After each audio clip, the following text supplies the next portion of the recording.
Are we back? Here we. Yes, ladies and gentlemen, we're back. This is He Hoarders Dre. I'm He Hoarders out this venture over there. We are the He Hoarders podcast, back in your motherfucking face, bitch. Yes, sir. Go to the He Hoarders page Right now. Tell Mr. Unloved Ones go.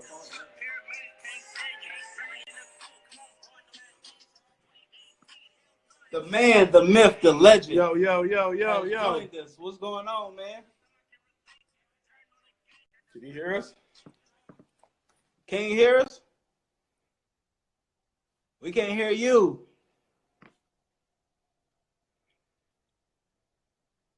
And did it. Try one more time. Let's see. This shit connect. Yo, you there? Oh, there you go. Oh, yeah, here we go. We got you, Dom. You in there? Yo, what up? Yeah. I think I might have some. Hey, I'll first grab one more. First of all, I just want to say appreciate your time. Yes, for sure. And thank you for Live and direct at Nike in Hollywood. Wait, you at Nike in Hollywood right now? Yeah, I had to pick up some shoes for Kuzma. Oh, okay. Okay. Hey, for the people that don't know who you are and what you do, can you just a brief? Let them know what you do. Yeah, my name is Dominic Chambroni. I guess you could call me a sneaker artist. I make custom sneakers. I've been doing it about since high school, painting shoes, and then it progressed into shoe repair and then learning how to make shoes from scratch. So now I'm a shoemaker. An actual cobbler. Yeah. That's what's Tell people don't get it twisted. Do you think cobbling is a lost art right now? Yeah, I mean, that's why I'm teaching, because it's definitely bringing it back, showing people the proper way to make a shoe and do it the right way. And I mean, as you see what Nike's doing, Adidas doing, the Maker Labs, the making shoes and shit, it's definitely coming back. Even the Virgil stuff, customizing shoes. Word. Tell us about this project we just seen recently on IG, the Animal Pack 1. I'll grab all that. About. Cool. I'll grab all those. Yeah. Thank you. The Animal Pack is inspired by, well, we call it the Beast Pack, but it's a Jordan 3 and a Jordan 1, inspired by the Airmax that they're releasing. I felt like, yeah, it's cool on the Airmax silhouette, but I felt like I wanted to, bring it on a Jordan 1 and a Jordan 3. Word. What made you choose those two? Well, Jordan 1 is definitely the silhouette that I'm running right now, and I really wanted to. I feel like when you show other colorways and other styles, that you get a Jordan 1 is such a classic shoe, to show it through other ideas and designs. It's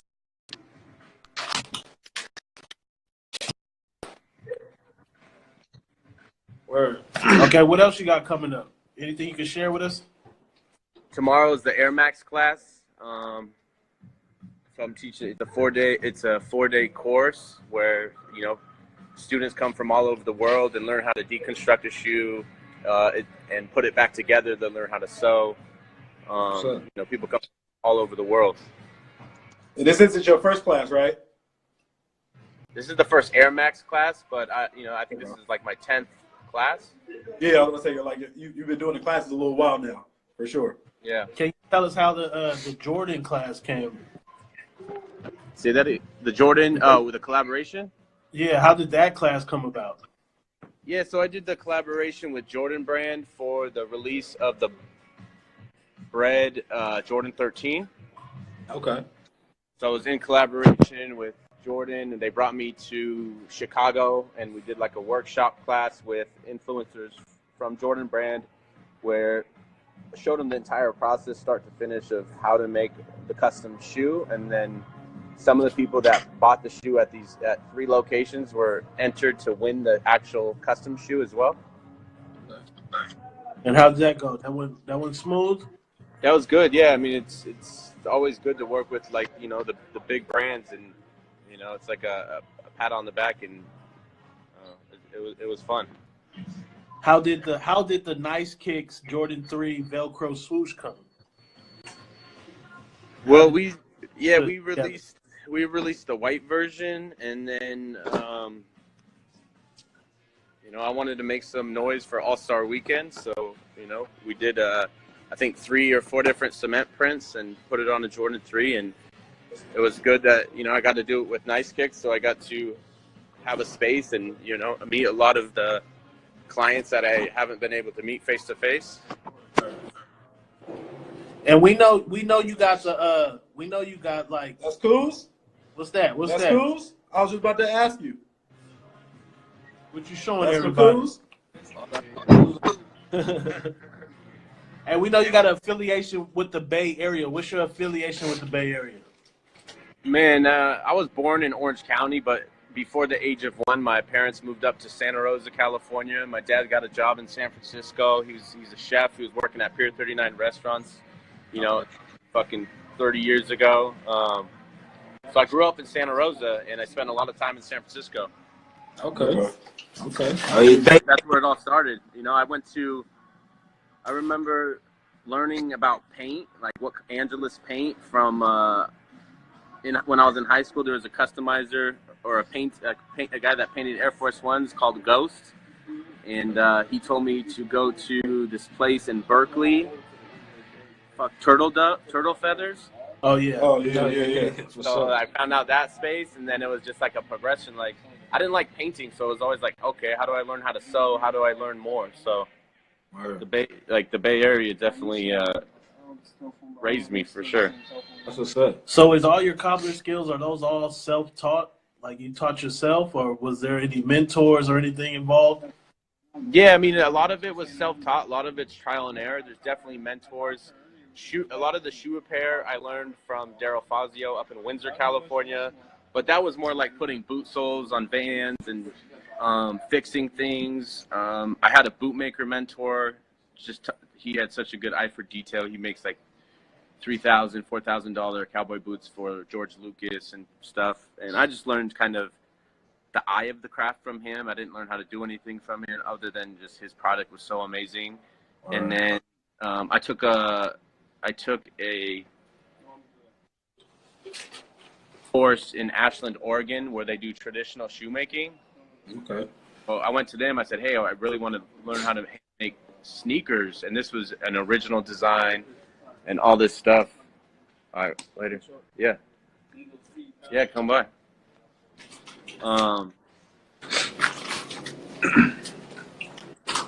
So I took a 1-week traditional shoemaking course, but it was an original design. It was a design with a bunch of straps. I was into fashion at the time, and the teacher didn't really know much about. He didn't know anything about sneakers other than wearing old New Balance. But they make dress shoes and dress shoes, so it was a lot of trial and error. And my first shoe was it was horrible, but I should actually post it to throwback. Right. After that, it was just a lot of trial and error, and that's where I learned traditional shoemaking, and that made me understand how you need to use a last to properly make a shoe, shape, feel, quality. But then it took many years from that to take shoes apart, put them back together. Met a friend at Nike who taught me some things, and I continued to push and just keep going. Yeah, that was going to be my questions. In the early days, where were you getting the shoes that you necessarily may not be able to put back together because you learned in the craft, kind of just taking shoes apart? Where you kind of were getting shoes, where were you kind of getting them from? Were you buying? Were you getting donations? What were you doing? The Nike outlets. Oh, right. Yeah. I did a lot of Vans when I was first starting. It was cheap, and I wasn't huge into Jordan and Nike at the time. Before I was, but then it kind of got over it, and then it resurged. But going to the outlet and really finding the cheapest shit and just fucking them up. All right. Yeah, true.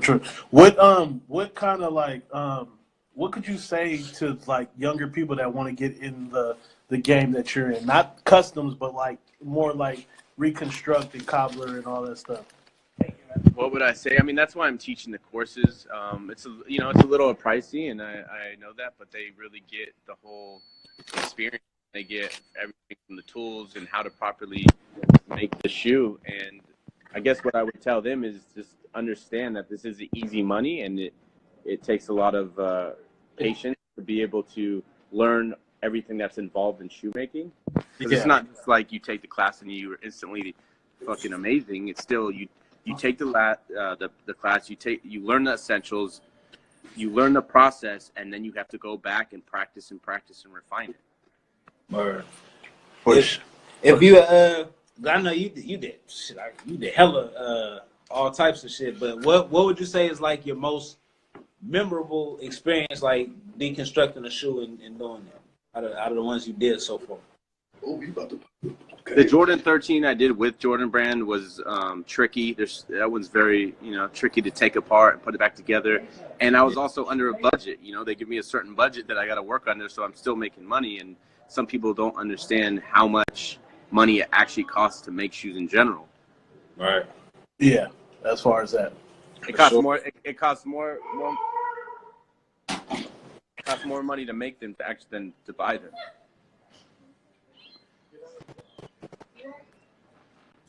Bay Area and LA.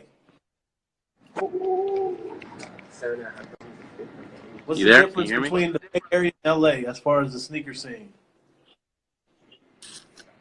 I feel like LA there's more celebrities and artists that that try to stunt on people even more. So actually act Hollywood. Yeah, exactly. That's a real. Hey, I was just telling them last podcast, like I really now just get it when they say people are acting Hollywood. Okay. Could I get these rung up? Yeah. Sorry, what was that? No, I was just telling you about like the phrase "people are acting Hollywood." Like I understand where that came from. Yeah, I mean it's a real thing. When I first moved from the Bay Area to LA, like me and my wife, it was just me and my wife, and like we have a dog. We walk around and smile at people, and no one really gives a fuck about you. People just like look at you like you're like something's wrong with you. But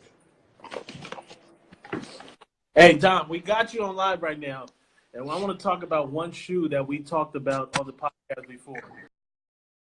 Yeah, Broccoli Air Force One come together. What's that? The beef and broccoli Air Force One. Oh yeah, that was a dope. Those are the homies from Apartment 4B, and they had this idea. They're from New York. They wanted to turn the beef and broccoli Timberland into an Air Force One. So it was a lot of it was originally their concept, and it was a lot of back and forth to really dial in the design and to really figure it out. Okay. Is there any custom that you have done for a customer because that's what they wanted that you didn't really approve of? Say that again. Is there any custom that you have done for a customer that they wanted that you really didn't approve of? I mean, there's always that balance that you got to figure out. Not everything we do or I do is 100% that I like. Like even the jump, the collab with Jordan, I wish I could have went harder and did some crazier things, but things don't allow it to happen. But sometimes you just have to be okay with it and keep pushing. I mean, there's other customers that we've done stuff for that, it's. I've learned how to figure out the balance, and other than the overall design or aesthetic, it's also just focusing in on the quality and making sure the quality is the best it can be. Yeah, definitely. Quality, definitely. When you were starting and you were in Santa Rosa and you were still starting on the sneakers and everything, who was your inspiration? So what was that? Your inspiration when you started. Any customers out there that inspired you to just go that much harder? I lived in Charlotte for a year at age of 19, and this customizer at the time, C. Williams, was doing some things that no one else was, so he definitely inspired me to push further than paint. He did stuff for like Cameron, Dipset, all the guys back in. I mean, this is 10+ years ago. Oh shit. Oh yeah, that was back in the days. That was back in the days. Okay. So as far as your orders and everything, are you personally making all these orders? No, I mean, now I have a full team. I mean, it was just me and my wife moved from Los Angeles or from Santa Rosa to Los. Everything from misplaced checks to all of the custom stuff, and slowly building a full team. Now I have. Okay. Now we have a full team of whether it's past students that help out to photo, video, small team that also helps this making the shoes. But everything that we do is in Los Angeles and in my private studio. Next time we do this, I'll give you a inside tour of it. Oh yeah, for sure. How did how did that relationship come together? You and John Geiger. He's an artist and he loves sneakers, and he found a way to I guess penetrate the industry through other customizers. He had these ideas, and customizers were the best way to make it happen. Was that more so like he had these ideals and Nike wasn't fucking with him, or was it just like he just wanted to fuck with customizers? It'd probably be. I mean, it's probably a little bit of both, but it's hard to work with Nike, and it's hard to. They're so big that it's you have to go through many people, so it's not that easy to just get something get done. Exactly. So the misplaced checks, was those all like all that stuff? Those were his ideals, and you were just the one that made them come to life. Yeah, misplaced checks was a scratch. He sketched it, and that was an idea. But it was definitely collaborative, where I had materials in my shop that no one's ever seen. So then I was able to cut a bunch of checks and place them and do a lot of back and forth with him to make the magic come to life. Oh yeah, we hear that for sure. What would be your dream collabo as far as sneakers and brands? It would be Adidas with Nike. Wow! Whoa! He dropped the bomb. What would you do? No, it'd be them.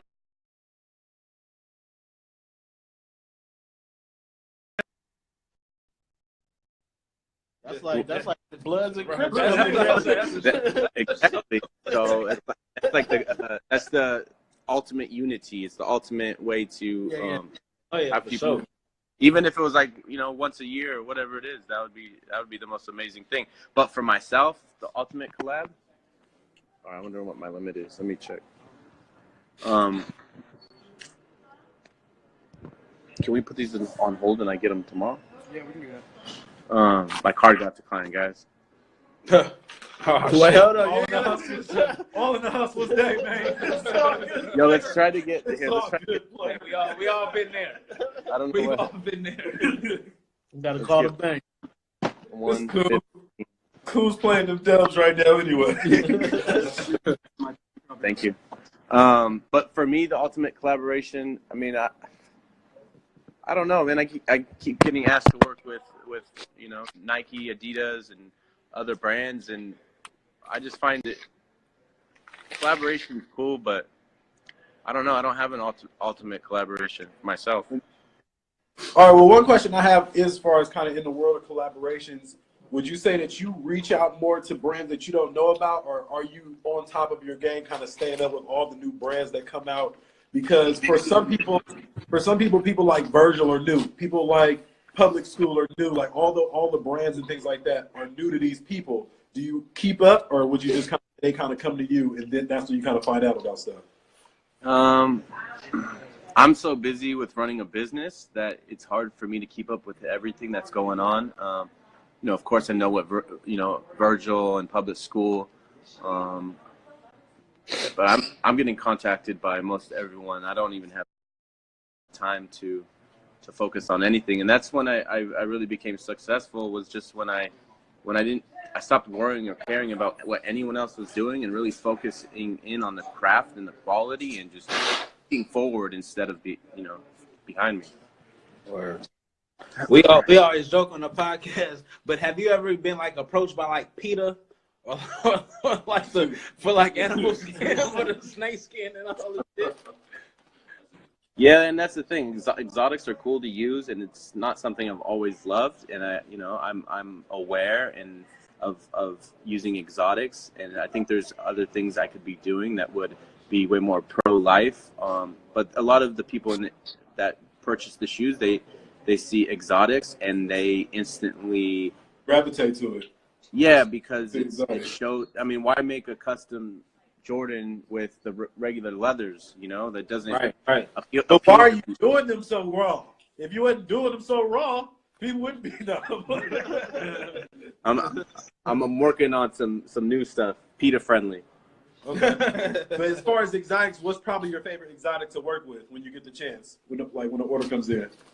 I think it's the snake skin. I mean, I used to hate it so much, and then I fell in love with it because of the scales. I'm actually wearing some shoes right now, but you get snake skin, and you can actually feel it and touch it. You get gator or croc, which is way more expensive, but it doesn't show the same.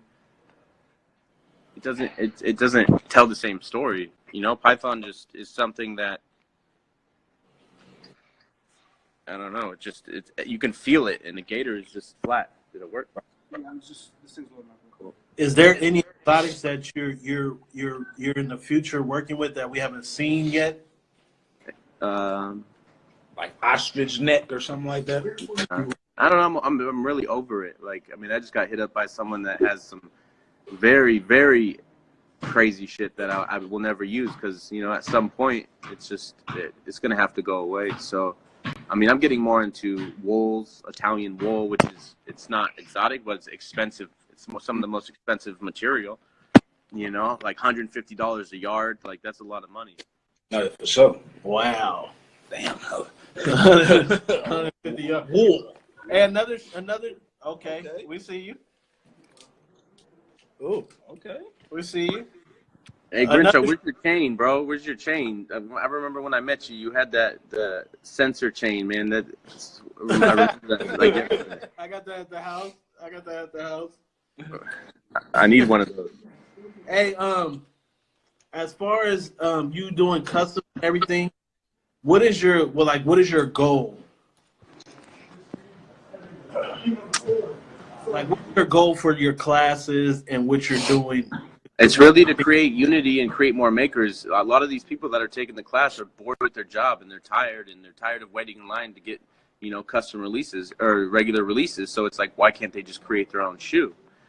So, that's why I started the SL1, which is a student lab, where I'm also creating a platform where people could make a shoe in our class and then it gets voted on and then we actually release it. So then it brings them more to become a designer and they feel more involved in it, and it really pushes the industry. And you said earlier, you got the Airmax class coming up.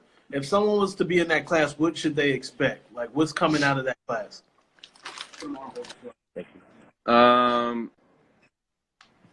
be Wells Fargo. They do that sometimes in our systems. And then it got declined again, guys. Oh, you over there trying to finesse? I feel you. I feel you. You gotta tell me twice. Tell me no 3 times. Swiping, no swiping. Let me call Wells Fargo real quick. Let me get this shit straight. Thank I you. like your work, by the way. Appreciate it, man.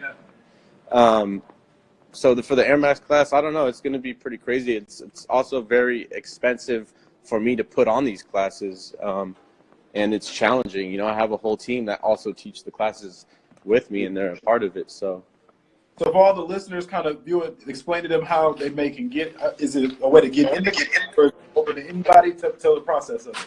Yeah, we usually open it to the public right now, and it's anywhere from 15 students to 20, where we release it and you buy it online. But I've had the 14-year-old kid that is a little hustler that resells stuff. He resold some Yeezys to take the class in New York, and then we have a 73-year-old that just wants to make shoes for his daughter. That's good. That's what's up. That's what's up. You got a 73-year-old in your class? In the Yeezy class, yeah. Wow. Wow. Out of all classes, the easy class. Wow. Yeah. She asked for them in the store, and I said I could make those. I said, Hey, another shoe we talked about on the podcast was the Stone Island 12. Oh yeah, for sure. Where did that project come from? So the original Stone Island 12, you know, I've always wanted to make something for Drake, and I came up with the idea of blue. I know he's a big fan of Stone Island, so I went into Stone Island store and I found this blue material just because the way it looked was amazing. I think you have it on in the denim, and I just made it a 12 because he has his 12, so I wanted to create a shoe that he already had, and I made that for him, posted it, then they hit me up. They're like, yo, that's dope, but I want black. Right. So I was like, okay. So then I took an actual OVO 12 and made a black version, and that shit was fire. Oh, okay. Okay. Out here. And do you got any collabos coming with John Geiger in the future? Are you still? That's where my money. This is where all my money goes right now. To Nike. They love you over there, though. That begins to love hate. They love you over there. They know who you are. What were you saying about John Geiger? You guys got any collabos in the future?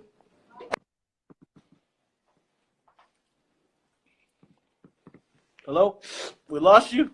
He's not saying shit. He's just smiling. They do. Testing. Oh, 1, 2, checker. Microphone checker. 1, 2, checker. Check. The motherfucker come on here and say death to all Jews. What the fuck? Checker. Oh, you back? You back? Okay. Yo, so he's working on his original line, and that's going well for him. I'm also working on my original sneakers right now as well. Okay. Will we see any shoe surgeon signature shoes this year? That's the goal. The goal is to have. I mean, I've done some stuff in the past, like the Gucci bag that I turned into one of my original designs. Right. I took it back because I really want to develop a new sole before I really push it to the market. So.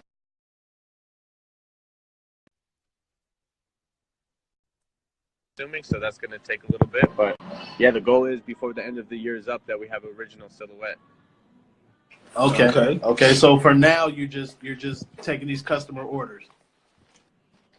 Yeah, right now. Well, I do a lot of partnerships. I work with Nike. I did something for LeBron James. They hit me up direct. I work with eBay. I work with Jack Daniels. I work with tons of big brands as well and big stores. And then a lot of custom made to orders. How did the pizza pie tops. This is the second year we did the pie top. Last year we did the pie top, and they just hit me up and they said the agency said, "Hey, Pizza Hut wants a shoe," and I was like, "Okay." Okay. So I mean, as everyone sees, the way the industry is going is they're using shoes and customizers for marketing. Right, for sure. Instagram is just marketing now. So if you have a big Instagram account, you can be utilized through marketing and brand recognition. So they hit us up and they wanted some shoes, and we designed and developed and produced everything in the studio. For sure. Did you order a pizza to the studio from the Pie Tops? Yeah, I didn't set up my phone. So what happened was they had us pick one up, so we didn't get to order it. So what's the release like? What's the release info on that pie top, the second one? I don't know what the info is. I know they're selling 50 pairs on Hypebeast, but I don't know the price. I don't know anything about that. That's all them. So I'm waiting to see that as well. Check clear. Send the chat. Okay, recently the Mars Yard Jordan 1 surfaced. I know there's always two parts of the story, allegations of you copying someone else or whatever. But let us know the story about the Mars Yard Jordan 1. Yeah, spoke on it a bit before. What I'm doing with creating the students, one student gets voted upon to win whoever, you know, in the class, there's a winner in one class that makes a pair of shoes, and that shoe gets reproduced by us and then released. So everyone in the class chose the Mars Yard version, and so that's, you know, the student made it because that was his. This student is a, what does he do? I don't know what his background was or job, but he came to the class and he didn't know what he wanted to make. That we have tons of different materials and leathers, and he was kind of confused. And then what he came up with, he said, you know, what's the shoe that I really want that I don't have? And it happened to be a Mars Yard, and it happened to be a Jordan 1 class. Right. So, you know, he made that shoe, and it got chosen by every student, and then we made it, and it happened to, you know, he was working on it before it was even out in the public, and it just happened to be the shoe. So obviously, you know, someone else was working on it, and the design was already out there, and that's, you know, the goal for the classes is really about unity and pushing making, and, you know, giving people the chance to, you know, push a design or an idea. And it was never meant to be a copy, and I didn't copy it because I wasn't the one who originated it. You know, the student wanted to do a shoe, and that's the shoe he wanted to do. You know, it just so happened that, I mean, before the end of the class was up, the shoe wasn't even out yet. So, But that's just it was definitely a coincidence, and you know, that's why I didn't end up releasing it, because I didn't want to, you know, make anyone else mad. Wait, we're losing you. We're losing you. We lost you. You there? You still there? Testing. Walk back in the store. Wi-Fi. For real. Back on. We're trying to get you. Add to the line so we can finish the interview. Hey, but we know the shoe surgeon is very busy, and we really appreciate your time. For sure. Yo, my phone died. Okay. Oh, okay. I'm at 1% right now, but I had to jump in the car to charge my phone. Okay. So he just said it was a student's shoe, and the class voted on that shoe. Yep. And that's the drop. Yeah, it just happened to, you know, be released at the, you know, right before we had the time to remake it for the student. And, you know, I mean, I respected what else was going on. So, you know,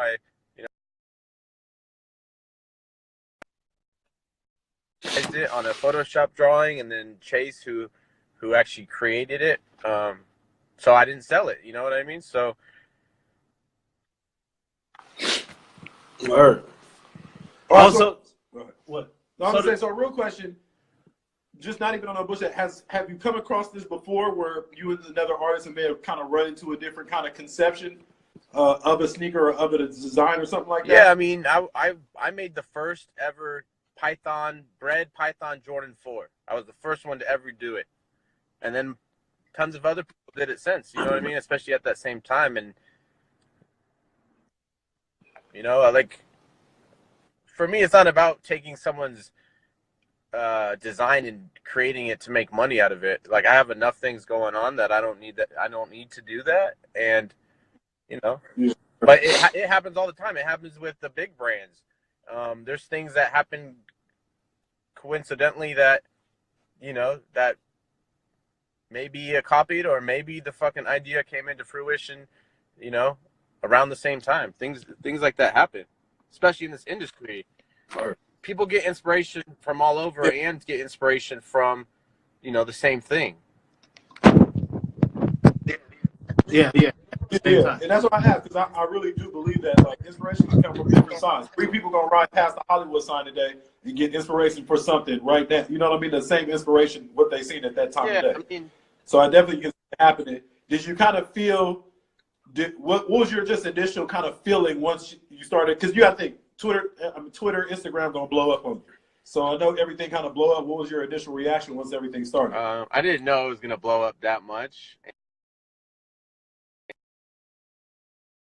Studios and you know, let them know exactly what happened and how I felt, and instantly, you know, I handled it like I needed to. Word. Something So that that you speak that's on, you. and then there's some things you just don't ever need to speak on, and that's something I felt, you know, obligated to, you know, one, not sell it, and 2, you know, reach out to the people that mattered. And you know, now Instagram, the internet world is a bunch of drama, and there's just a bunch of things going on in the internet that, you know, something comes up, then you have to explain yourself when you really don't have to. But you know, I felt obligated to them personally, Chase and Fiamma, and you know, the fans and just clients, and you know, everyone that uses Instagram or social media as a form of television. You know, this is how we see into people's lives. And if it wasn't for Instagram, customizers wouldn't be in business today. I wouldn't be in business today. Yeah, because you still only have your direct market. You know what I mean? The people that you walk around and talk to. Word. What do you think about? I don't know if we can say names, but what do you think about like other customizers that reconstruct and everything? I don't. You don't have time. I don't think about it. I'm over here doing what I need to do to really push the industry on my own. And like I said before, once I put my head down and stopped worrying about what anything else was going on in the industry, other customizers, then I was really able to push myself and worry about what I had going on. You know, there was a time when all of the customizers had a Facebook message board where we all talked to each other. We all tried to help each other. We also helped push each other to push the quality. And Instagram popped off, and then it was like, oh, fuck, now we got to outdo each other because now this is a business, and now we got to be better than each other. And it's not like, for me, like,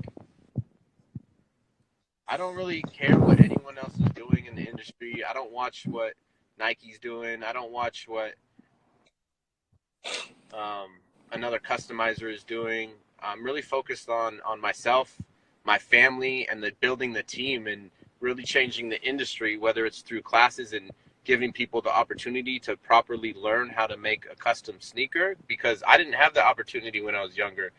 I didn't have someone teaching me about last, teaching me how to perfectly reconstruct a Jordan. I had to learn traditional shoemaking, how to make an ugly pair of my own design shoes, and I had to piece it all together over the past, 10, 15 years. Okay, totally left. Sneaker Slut, that's the homie. How did you and Sneaker Slut like get together and everything? He's from, I think he was from Napa. No, his parents had a house in Santa Rosa. So yeah, he was big into sneakers, and that originally just gravitated to each other. I think the first shoe that we did together was the Red 4. Yeah, the Red 4. Yeah. That was like one of your first shoes I ever seen that you did before. Was that 4 that he had? Yeah, I mean, I think it was a different world. Customizers were in their own world. Sneakerheads had their own world. And then it had to mix at some point. So, there's going to be a sneakerhead that wanted a custom shoe, because what better shoe can you do? Like, what better shoe can you get than a custom, as long, if it's done right and it really pushes the boundaries? Like, you guys can all have in high school, I had the Chicago patent leather Jordan 1s, but so did all of my friends. So it's like I literally had to be like, yo, what shoe you wearing today? And, you know, make sure they're not wearing the shoe that I wanted to wear. So that's why I started customizing shoes. I just wanted a shoe that no one else had.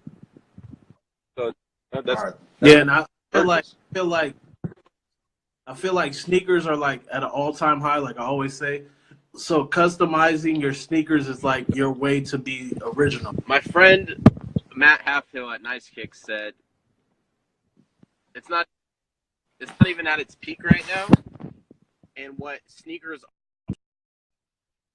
were to our parents, because cars were this, like they could make, you know, they could do custom things for cars, and it was dope. Yeah, You know, right.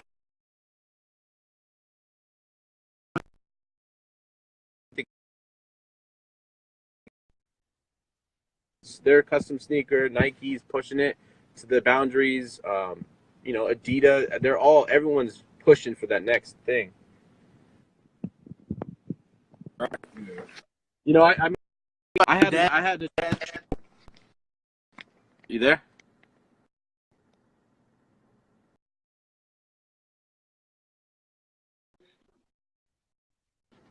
You don't need to get internet in my car.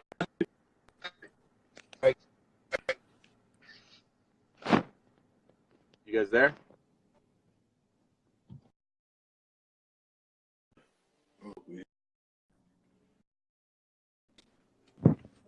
That shoe right now, the Monarchs and the Balenciaga shirt, their shoes and all this shit. I feel like. You guys there?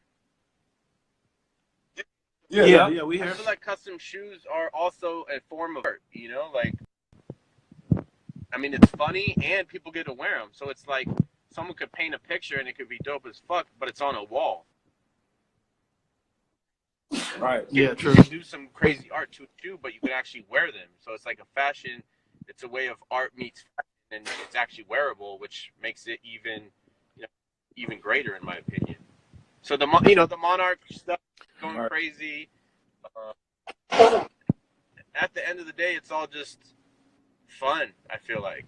I mean, I'm grateful that I get to do this for a living, and I also get to teach, and I get to create an experience for people that have never had the opportunity to make shoes. They were never, they weren't at that same point in their life as I was, where I had to go through so much shit to get where I am today. Like, one thing I don't ever talk about, which soon I'm going to start doing episodes, is the actual struggles that I went through to be where I'm at today, because everyone sees the outside like, oh, this is amazing, like this, but there was times when I didn't eat. There was times when fucking depressed, not ever making money, and just, I had my wife was paying the bills for the first 4 years,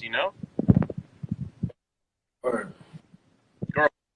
Yeah, that's the type of shit that people appreciate. Like, they want to hear that backstory. A lot, like you said, a lot of people don't understand what it takes to make this happen. Yeah, I mean, there was endless nights. Even when I first moved to LA 3 years ago, I still wasn't making money. I was, it was just me and my wife making everything. And then when she got pregnant, she went back up north to have the baby, and then it was just me and like homies making shoes, not sleeping, just to be able to pay rent next.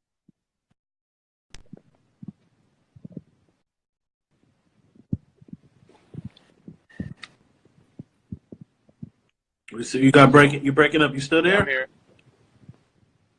Okay. All right. You gonna teach the little one how to do it too? You gonna put them on game? My goal was, as soon as they turned 2, I wanted to get him on a sewing machine. He just turned 2 in November.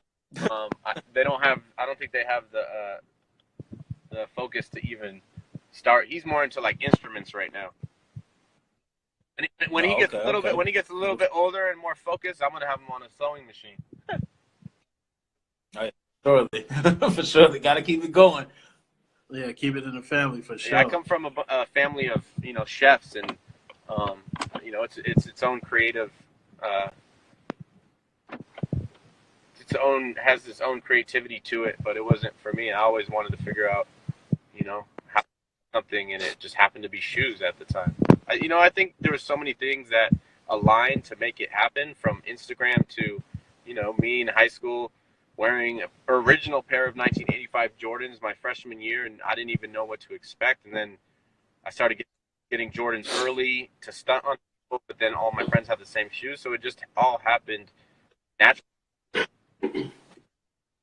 Mm-hmm.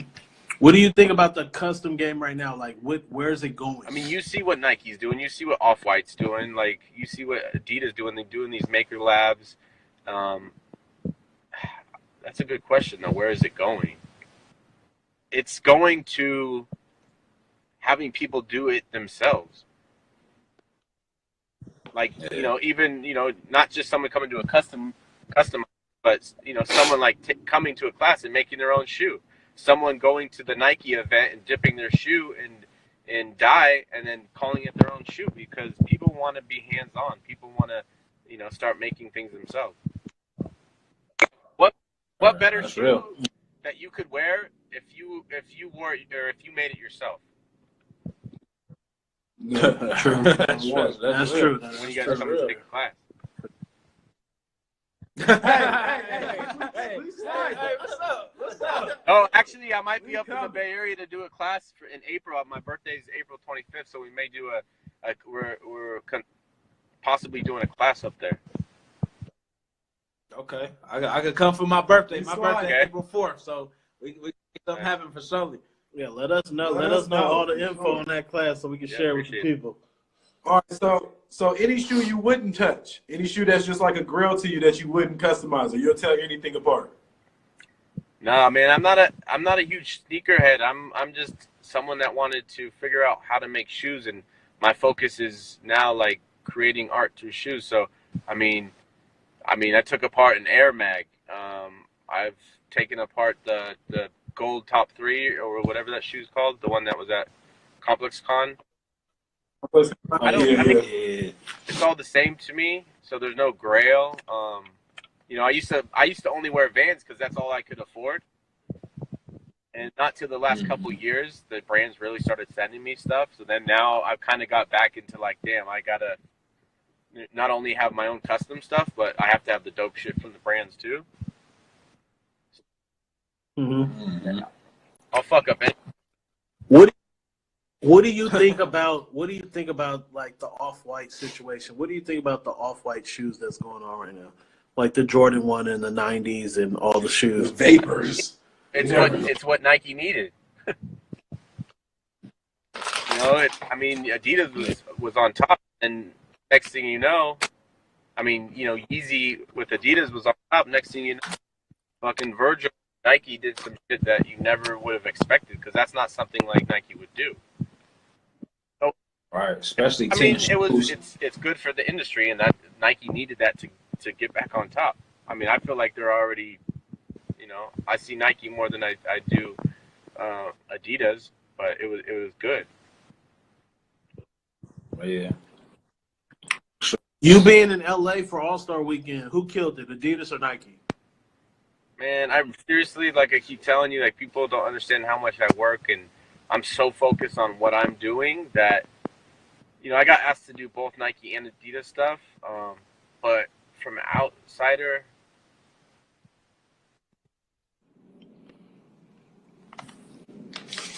that's a hard question, because I didn't even see what was going on. I was busy doing my own shit.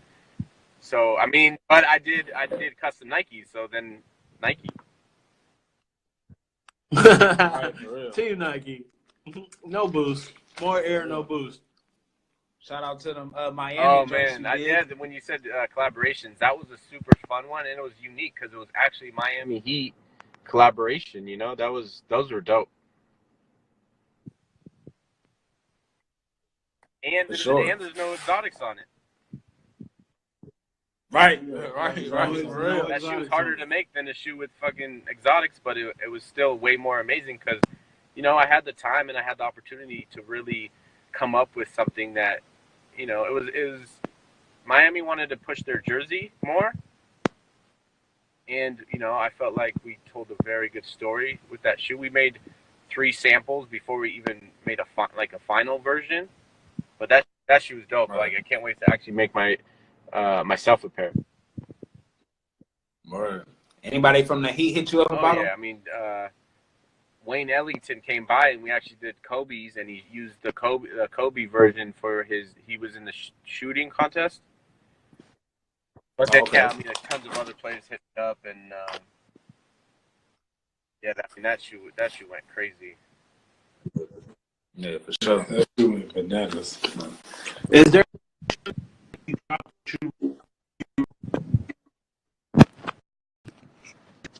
What was that?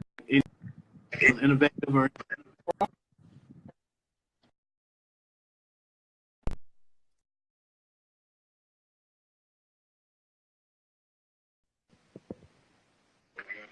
Yeah. Yeah. You can't have, always you can't have AT&T in Los Angeles. It's shit. IG got us. They got us 45 seconds left for the IG live. So, is there anything else you want to share with the viewers and the listeners before we get out of here? No, man. There's so much hate in the world, and there's so much hate going on, and it's not even, this. What I'm doing isn't about me. It's also about bringing the community together and pushing the industry, whether it's through classes and collaborations to pushing each other to do better. Okay. Sure. Man, we appreciate you. We appreciate your time. We got 9 seconds left. We really appreciate you. We see you driving an IG live.